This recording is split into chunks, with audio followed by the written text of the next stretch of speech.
ya Allah. Dia keluargaku ya Allah. Allah pun marah. Innahu laisa min ahli, dia bukan anakku.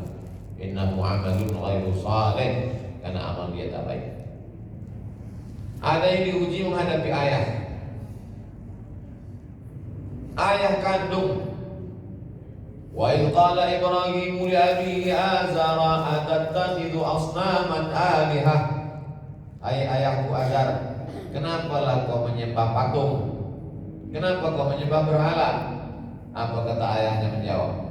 La illam tantahi, kalau kau tak berhenti menceramahi aku, la arjumannaka, aku lempar kau pakai batu sampai mati. Wahjurni maliya, tinggalkan aku, pergi sana. Apa jawab Nabi Ibrahim? Salamun alaika, keselamatan untukmu ayah. Sa'astaghfiru laka rabbi, aku akan mintakan ampun kepada Allah. Innahu kana bi hafiyya, aku dikabulkan Allah doa. Jadi memang hidup ini kadang kita baik anak, kadang anak baik ayah pula.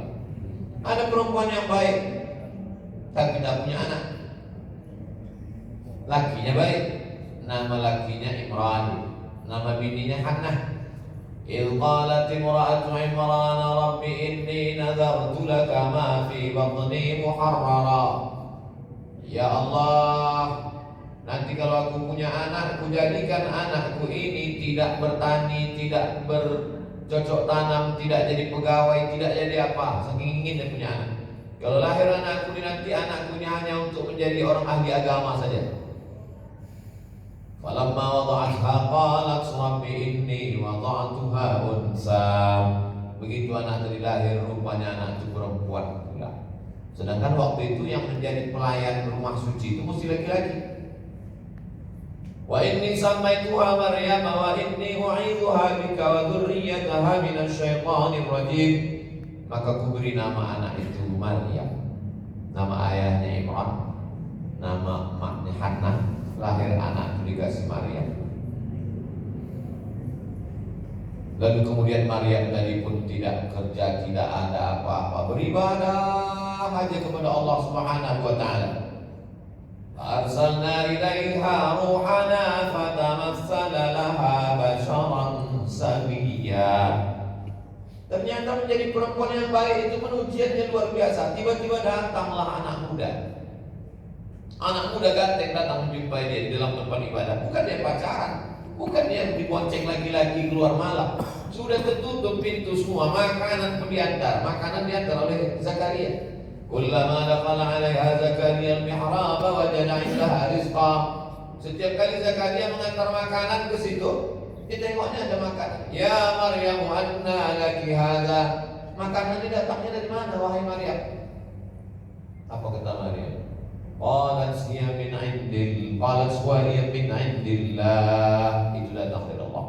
Innallaha yarzuqu man yasha'u bighairi hisab.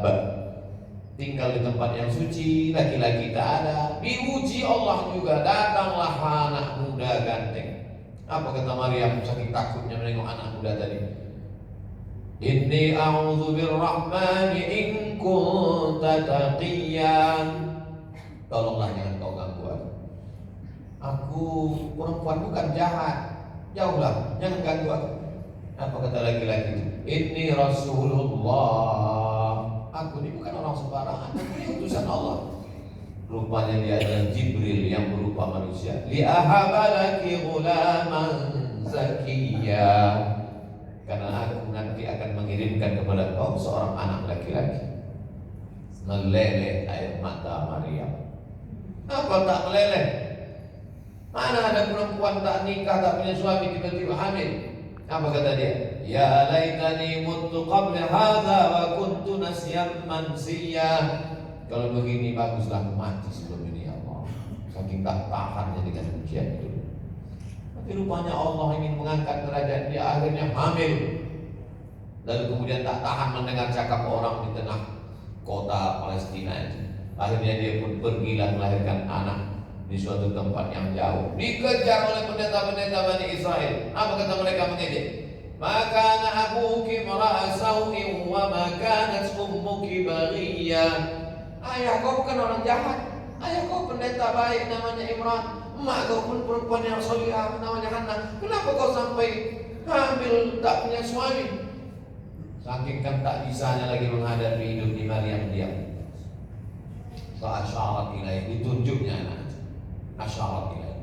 Kalau kalian mau marah sama aku, antek marah. Disitulah ditunjukkan Allah mau bercakap anak. Apa kata Isa? Apa kata Isa? Inni Abdullah, aku ini hamba Allah. Ataniyal kitab, Allah memberikan kitab Injil kepadaku. Mubarakan aina kuntu, di mana saja aku berada, aku selalu diberkahi Allah Subhanahu wa taala. Jadi diuji dengan ayah, diuji dengan anak. Tak ada angin, tak ada hujan, tiba-tiba hamil. Hidup penuh dengan ujian. Ganteng. Oh, bukan main ganteng, buah hati belayan jiwa. Inni ra'aitu ahada asyara kawkaban wasyamsa wal qamara ra'aituhum li sajidin. Ya, malam tadi aku mimpi. Apa mimpi kau? Nampakku 11 bintang matahari dan bulan bersujud kepada. La taqsus ru'yaka ala ikhwatika fayakidu laka kaida. Kata Yakub, jangan kau ceritakan mimpi kau ni nak. Yang kau ceritakan ke saudara-saudara kamu. Nanti saudara kau ni dengki mau buat tipu daya. Ayah baik, anak baik, bini baik, saudara pula tak baik. Memanglah hidup ini. Jadi kalau mau tenang hidupnya, mati. Saudara, dibawa mereka lah. Ya, kami bawa adik ini main-main ya. Ya, sampai di tempat permainan, dimasukkan mereka fi ghayabatil jub, dimasukkan ke dalam sumur tua. Sesudah itu saudara ini pun balik ke rumah, lalu mereka membawa bidamin kadzib, dibawa mereka lah baju yang sudah dikasih darah kambing. Menangislah mereka dengan air mata buaya. Ayah, tengoklah dia sudah diterkam serigala. Lalu kemudian saking kan sedihnya hati Yakub itu buta dia, saking kan sedihnya. Yaltaqibhu ba'du sayyarah, datanglah rombongan pedagang menimba air. Begitu ditimba air, nampak anak bayi. Mereka bawa, mereka jual, dipelihara. Ganteng pula lah Nabi Yusuf tadi. Nabi Yusuf ini macam mana lah gantengnya? Wa qalat imra'atul aziz turawidu fataha. Semua yang di pasar itu bercerita. Oh, bini gubernur gatal. Mohon baca kapan saya itu semua. Memanglah bini gubernur itu gatal, dia pula mengejar-ngejar Yusuf. Kata bininya namanya Zulaikha, kalian bercakap gitu kan karena tak kalian tengok Yusuf itu macam mana. Nanti gundang dan datang ke rumah ya, dikasihlah buah-buahan, kasih pisau. Kata Zulaikha, Yusuf keluar. Begitu keluar Yusuf, apa kata? Qatta'na aydiyahunna. Mereka menengok Yusuf, ma hadza illa malakun karim. Ini bukan manusia, ini malaikat. Qatta'na aydiyahunna, habis tangan mereka berluka. Jadi rupanya semua hidup ini ganteng pun jadi ujian juga. Datang istri gubernur tadi, ditutupnya semua pintu. Setelah ditutupnya semua pintu, dikejarnya Yusuf. Dituduh berzina, ditangkap. Akhirnya apa kata Nabi Yusuf? As-sijnu ahabbu ilayya mimma yad'unani ilaih. Lebih baiklah aku masuk penjara daripada banyaknya serangan bazar. Ini baguslah aku masuk penjara. Bazir. Masuk ke dalam penjara. Keluar bulan nunggu plemok. Ujian juga ini lagi. Hilang ayat nih waktu itu. Hilang ayat. Lalu kemudian ada pula orang istrinya cantik, ayahnya baik, emaknya baik, saudara baik, tanam-tanaman tumbuh subur, ternak-ternaknya, masya Allah hidupnya tenang, nyaman, senang, kenyang, lena. tenang. Tak ada satu pun. Datang setan berbisik. Kau kan tenang beriman nih karena hidup kau nyaman. Coba kalau kau susah, datang likuifaksi. Sekali sapu, ternak mati, tanaman mati, habis. Tanaman mati, ternak mati, masih tetap dia beriman. Kata setan, kau kan beriman karena ternak kau masih mati, ternak mati, tanaman mati, tapi anak belum. Datang ujian, anak-anak pun mati. Ternak mati, kebun mati, anak-anak mati. Kau kan beriman karena anak kau mati, ternak mati karena badan kau sehat. Badan pula kena penyakit gatal-gatal berbulan. Tinggal istri satu. Nama istri itu Siti Rahmah. Rahmah penuh kasih sayang. Itulah mengapa Pak Kuas selalu mendoakan, Allahumma arham bainahuma kama rahimta baina Ayyub wa Rahmah. Wallah, dua pasangan pengantin ini berkasih sayang sebagaimana sayangnya Ayyub dan Rahmah. Kenapa?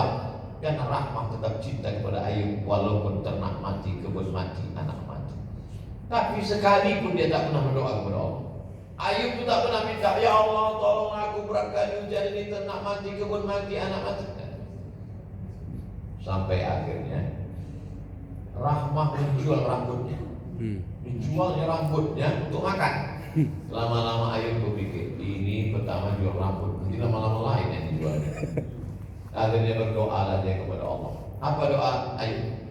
Anni massani yadur wa anta arhamur rahimin. Tak ada dia bilang, ya Allah kenapalah ujianku begini, aku ini kan Nabi. Aku ini kan Nabi, kenapa ujianku berat ini? Tak ada dia begitu. Dia cuma bilang, aku kena penyakit ya Allah, Engkau maha kasih dan sayang. Saya lama membaca ayat itu. Tak ada dia minta sehat, tak ada minta sembuh, tak ada minta, tak ada. Malu dan minta kepada Allah. Apa kata dia? Anni massani yadur wa anta arhamur rahimin. Aku kena penyakit sedikit ya Allah, tapi Engkau kan maha kasih dan sayang. Apa kata Allah? Urkut birijlika, kau tancapkan tumitmu ke atas tanah.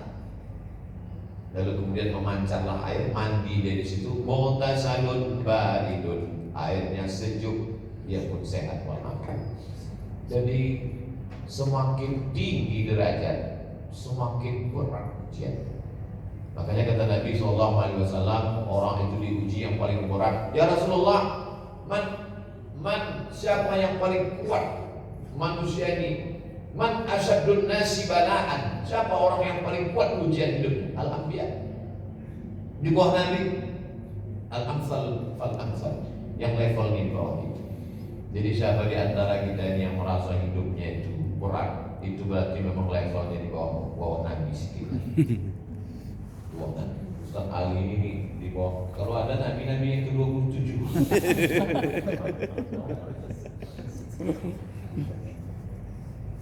Istri baik, anak baik, keluarga baik, tetangga baik, berdakwah. Sampai di tempat berdakwah tak ada satu pun orang mau mengikuti dakwah.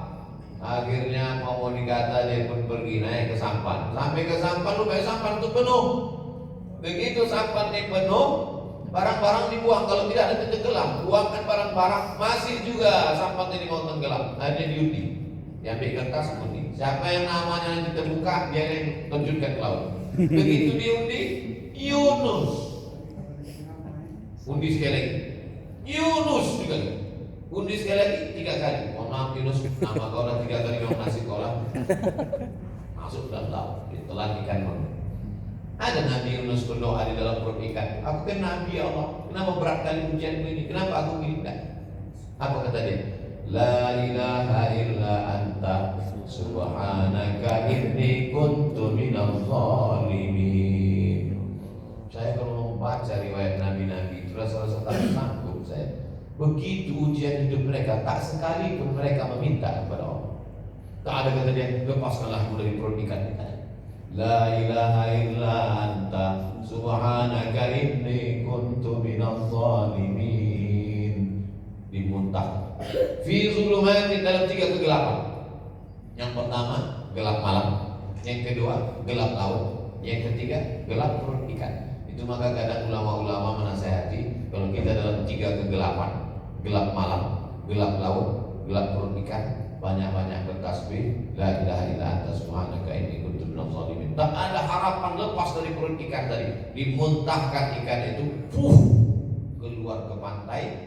Dia berbaring di pantai, kulit sudah mengelupas dalam perut ikan. Lalu kemudian ditumbuhkan Allah yaqtin. Yaqtin itu labu. Bangun dia tersadar ketika di pantai, dimakannya labu itu. Masya Allah, tabarakallah. Orang yang sakit di rumah sakit, makanan yang paling bagus adalah labu.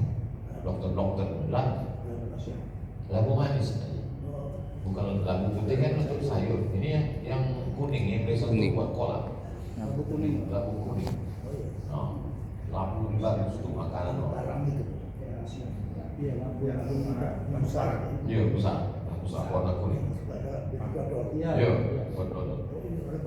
Labu parang. Nah, itulah yang tumbuh di tepi dan itulah yang menyehatkan Allah Subhanahu wa taala. Lalu kemudian apakah kita ini diuji karena kita sudah dewasa? Abdul Somad diuji dengan istri, diuji dengan anak, diuji dengan tidak. Tak ada salah, baru aja lahir langsung ada razia. Semua anak-anak laki yang lahir potong kepalanya. Tak apa-apa. Minum. Ini namanya minum portable, kan? Bertebal. Bermimpilah Fir'aun menengok dalam mimpi itu ada anak bayi mengambil mahkota di kepalanya. Begitu dia bangun, dikumpulkannya semua penasehat. Namanya Wan Timpir, Dewan Pertimbangan Fir'aun. Mantap. Malam tadi aku menengok dalam mimpiku ada budak anak kecil menarik mahkotaku. Apa artinya? Kata Dewan Pertimbangan tadi, itu Tuan Fir'aun, berarti tak lama lagi kerajaan kau akan tumbang. Siapa yang mengambil? Ada anak kecil yang lahir tahun ini.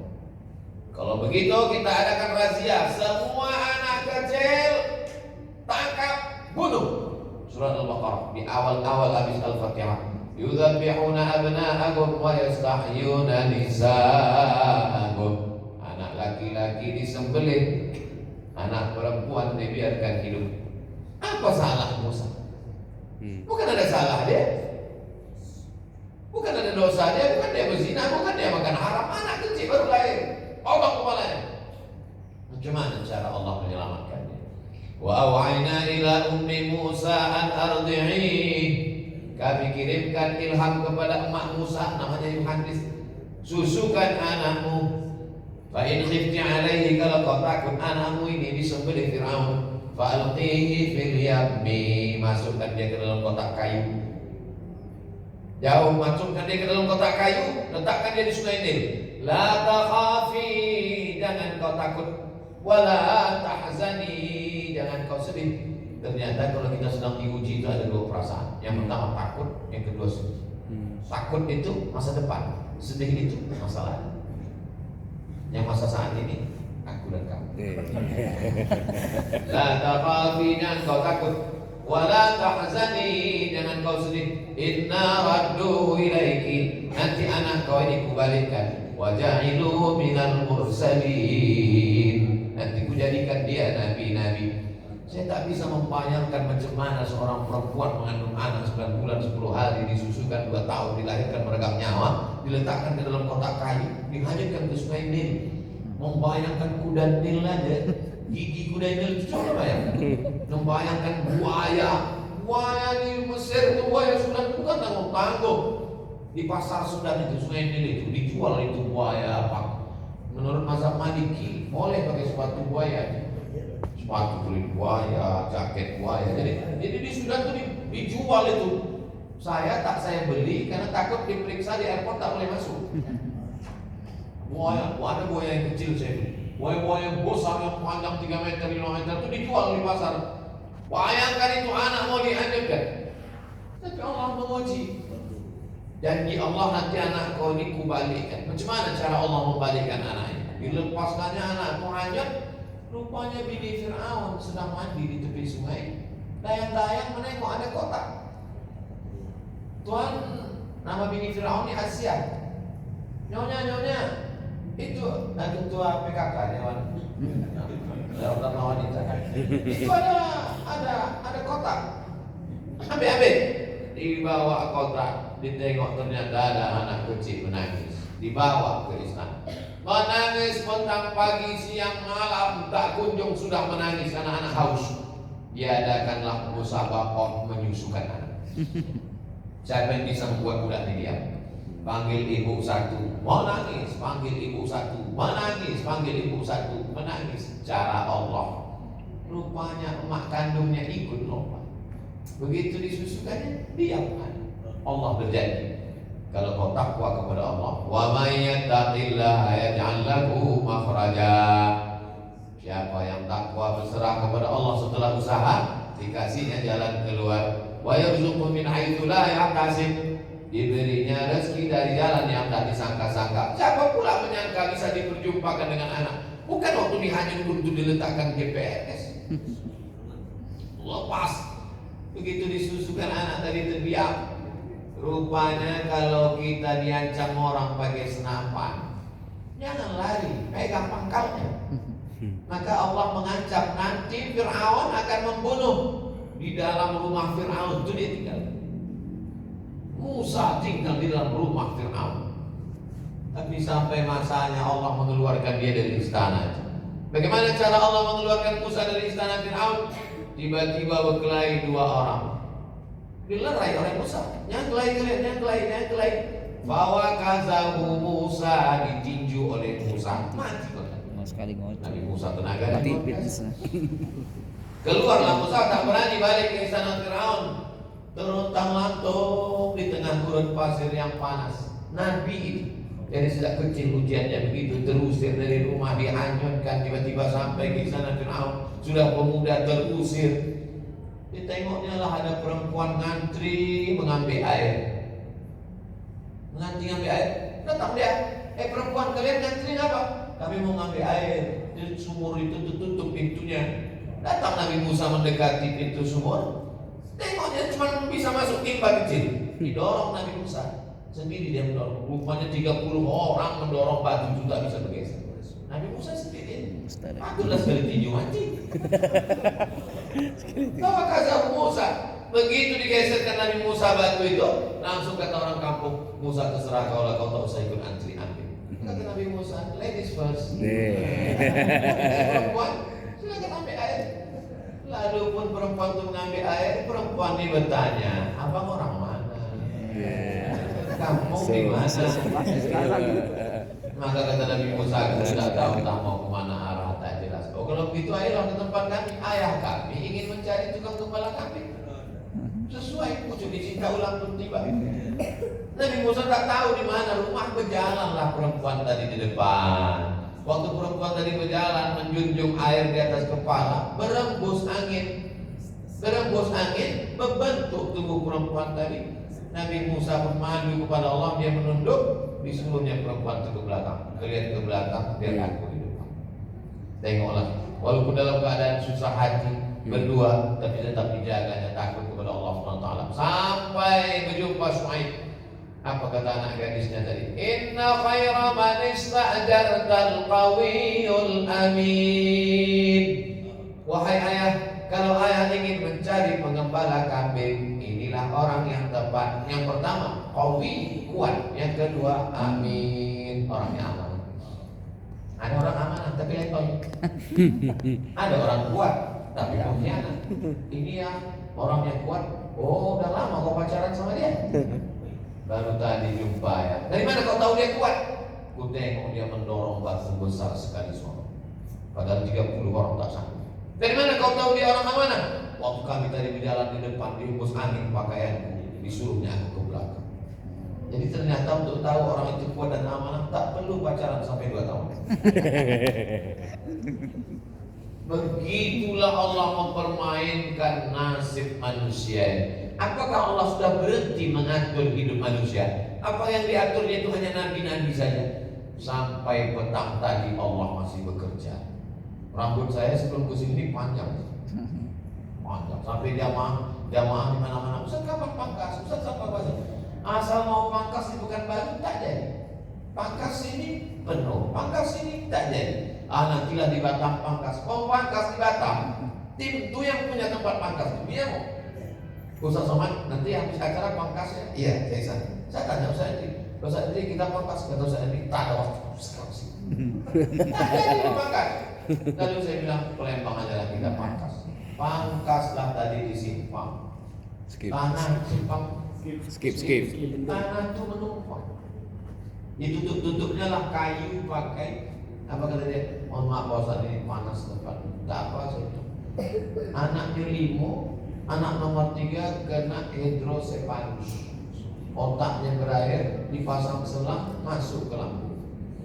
Kerja abang apa? Kerjaku memangkas. Tapi tempat pangkas ini selalu tutup Ustaz. Kenapa abang tutup? Akulah mengantar anakku sekolah.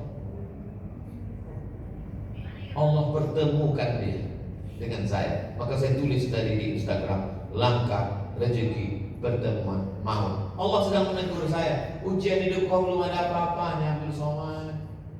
5 anaknya, kerjanya memangkas, tapi dia masih tetap bersyukur pada Allah. Aku selalu menonton ceramah Ustaz. Tertulis di dindingnya, doa memotong rambut. Allahumma ja'al li kulli sya'ratin nuran. Jadikanlah setiap rambut yang kupotong ini akan menjadi cahaya. Dan menetes ke dalam air mata saya Pak Haji. Allah menjumpakan saya. Kau selama ini tak bersyukur kepada Allah ya Rasulullah. Kau diajak orang belum ada apa-apanya, kau masih Skip bendung.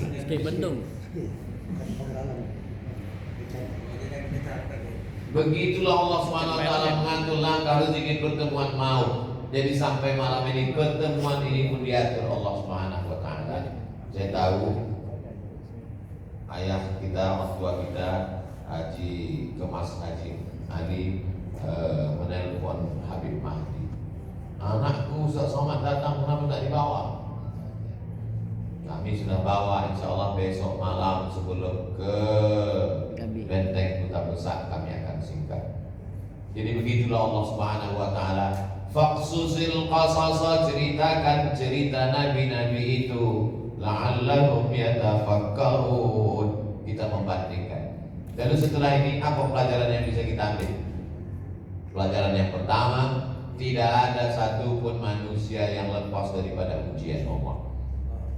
Luki Sinaga lain ujiannya, Ustaz Ali lain ujiannya, Ustaz Solhas lain ujiannya, lain padang, lain belalang, lain lumpur, lain ikannya, lain kepala, lain ujiannya. Lalu bagaimana cara kita menghadapi ujian ini? Raditu billahi rabba, aku ridha menerima ketetapan Allah Subhanahu wa taala. Ridha menerima takdir Allah Subhanahu wa taala. Kita ini kal mayyit baina man yaghsiluhu, seperti mayat yang dimandikan orang yang memandikan jenazah. Kita ini kalau dimandikan jenazah, di tangan dibengkokkan, hidung dicucuk, rambut tak peduli kita. Begitulah kita di hadapan Allah. Makanya kita selalu mengatakan ilahi anta maksudi wa ridhaka matlub. Yang dicari diri itu Allah SWT. Tapi tetap usaha, tetap ada ikhtiar. Setelah usaha kita optimal, ikhtiar kita full, setelah itu berdoa munajat, sholat sudah, puasa sunnah sudah, berzikir sudah, sedekah sudah. Aku ini salah apa lagi? Tak ada salah. Nabi Ibrahim tak salah, Nabi Musa tak salah, Nabi Isa tak salah, Nabi Muhammad tak salah, Nabi Ayub tak salah, Nabi Yunus tak salah. Memang itu kehendak Allah SWT. Aku yang berkehendak, kata Allah SWT. Bukan kata kamu. Kamu mau, aku mau, tapi mau aku yang jadi. Maka kita berserah kepada Allah. Berserah kepada Allah itu bahasa Arabnya Islam. Orang yang berserah kepada Allah itu bahasa Arabnya Muslim. Makanya satu hari 5 kali kita katakan wajhatu wajhiya lillazi fatara samawati wal arda hanifan musliman. Aku ini berserah pada Engkau ya Allah. At-tahiyatul mubarakatuh shalawatun thayyibatun. Makanya saya kalau ditanya, Ustaz ada cita-cita mau jadi apa lagi? Tidak ada cita-cita. Karena yang saya terima sekarang ini lebih daripada yang saya pikirkan dulu. Balik saya dari Maroko, Haji. Balik saya dari Maroko, singgah saya ke Brunei. Karena saya menganggap cari kerja di Indonesia ini susah. Filenya masih ada, saya simpan di laptop. lamaran ke Universiti Sultan Syarif Ali, lamaran ke Universiti Brunei Darussalam, lamaran ke Mufti, lamaran ke Departemen Agama, lamaran ke College Universiti Perguruan Agama Islam Bandar Sri Begawan. Semua lamarannya 17 lamaran itu dimasukkan, satu pun tidak ada menerima. Balik ke Indonesia, ikut tes CPNS di Jakarta, tak lulus. Balik ke Pekanbaru, lulus mengajar. Malang terdapat ditolak, untung terdapat diraih. Tahun 2017 diundang saya ke Brunei Darussalam, ceramah saya di Masjid Sultan. 5 menteri itu duduk di bawah. Menteri Olahraga, Menteri Perumahan, Menteri Dalam Negeri, Menteri Pertahanan, Jenderal Bintang 4, ada satu lagi Menteri lupa. Kalau saya ceramah itu disebut sama panitia, tolong sebutkan nama-nama ini, ada 5 menteri di bawah. Dalam hati saya, begitu mudahnya Allah membolak-balik dunia ini. Inna ma'amruhu iza arada syai'an ayyakula lahu kun fayakun. Tak ada yang sulit bagi Allah Subhanahu wa taala. Jadi siapa di antara kita ini yang paling berat ujiannya, berarti dialah yang paling tinggi kualitas iman. Amin. Siapa di antara kita yang paling hebat dahsyat kehidupannya, berarti dia yang paling dicintai Allah Subhanahu wa taala. Man ahabbun nas, siapa yang orang paling dicintai Allah itu ya Rasulullah? Apa kata Nabi? Asyaddu bala'an, orang yang paling hebat ujian hidup. Air ini nampak kita tenang, tapi di dalam itu bergejolak. Gejolak ini kita tak ada yang tahu. Kemana kita mengadu? Mengadunya aqrabu ma yakunul 'abdu min rabbih fa huwa sajid. Orang paling dekat dengan Allah ketika dia sedang bersujud, maka di tengah sujudlah kita adukan semuanya kepada Allah. Kita tak cakapkan di mulut, karena kalau kita cakapkan pakai bahasa Melayu sholat kita batal. Hanya di dalam hati saja minta kepada Allah. Kita tidak salah, Allah pun tak salah. Allah cuma ingin menengok air mata kita keluar di tengah malam. Allah hanya ingin menengok hati kita itu hancur lebur sampai tak berharap kepada siapa. Dibuat Allah, mak saya meninggal, ayah saya meninggal, lepas dengan keluarga, anak jauh, hancur lebur macam kaca jatuh ke batu, tak dapat dekat balik. Ya, apa yang bisa saya ambil kesimpulan? Allah cuma ingin mengatakan, kau jangan bersandar kepada manusia, kau hanya meminta kepada Aku. Misalnya tidak ada yang bisa menolong. Dulu kau mengadu kepada makmu, dulu kau mengadu kepada keluargamu, dulu kau mengadu kepada manusia. Sekarang semua manusia tak dapat satu pun kau percaya. Aku hanya ingin kau meminta kepada Aku. Disitulah makna putus pada akidah iya karena dulu, supaya kita tak meminta, supaya kita tak berpegang kepada apapun semua, supaya hidup kita ada lagi rasanya, sampai tak ada lagi nikmatnya, karena semuanya kita balikkan kepada Allah. Puncak daripada iman adalah ketika kita mengatakan la haula wala quwata illa billah. Tapi kita sebagai manusia yang biasa, kita bukan nabi. Orang yang sehebat Abu Bakar Siddiq yang sudah belajar 13 tahun belajar sama Nabi pun, waktu di dalam Jabal Sur waktu mau hijrah itu kan datang kafir Quraisy naik ke atas, menggigil juga dia, ketakutan juga dia. Apa kata Nabi kepada dia? Ma dhannuka bitsnaini fallahu salisuhuma. Kalau kau sangka kita di gua ini cuma berdua, wahai Abu Bakar, kau salah. Ada Allah bersama. Keyakinan bahwa kita ditengok Allah, diperhatikan Allah, bersama dengan Allah, itulah yang membuat kita kuat. Ketika kita merasakan tak ada Allah, maka disitulah. Makanya orang selalu mengatakan, ulama selalu nasihatkan jangan lupa berzikir, hasbunallah wa ni'mal wakil, ni'mal maula wa ni'man nasir, la ilaha illallah, subhanallah wa bihamdihi, subhanallahil azim. Sampai akhirnya kita tertidur, sampai akhirnya kita kemudian menghadap Allah Subhanahu wa taala. Kenapa kita masih ada sekarang? Alladzi khalaqal mauta, Allah yang menciptakan mati, wal hayata, Allah yang menciptakan hidup, liyabluwakum ayyukum ahsanu amala, karena Allah menengok amal kamu baik. Masih banyak orang yang bergantung dengan Indonesia. Puluhan ribuan orang yang masih menggantungkan hidupnya. Ketika Covid datang menyerang, hancur lebur usaha, semua kena PHK, dirumahkan, karyawan aja. Masih banyak umat ini yang bergantung. Macam-macam cerita orang Palembang cerita ke saya. tentang masalah ini, tentang masalah ini. Siapa menyelesaikannya, kami pergi ke kajian. Maka mudah-mudahan apa yang dititipkan Allah kepada kita ini semuanya bernilai amal soleh. Umur jadi amal soleh, ilmu jadi amal soleh, harta jadi amal soleh. Datang yang baik bersyukur, datang yang tak baik bersabar. Ajaban li amril mu'min, orang beriman itu luar biasa. In asabat usara, kalau yang datang itu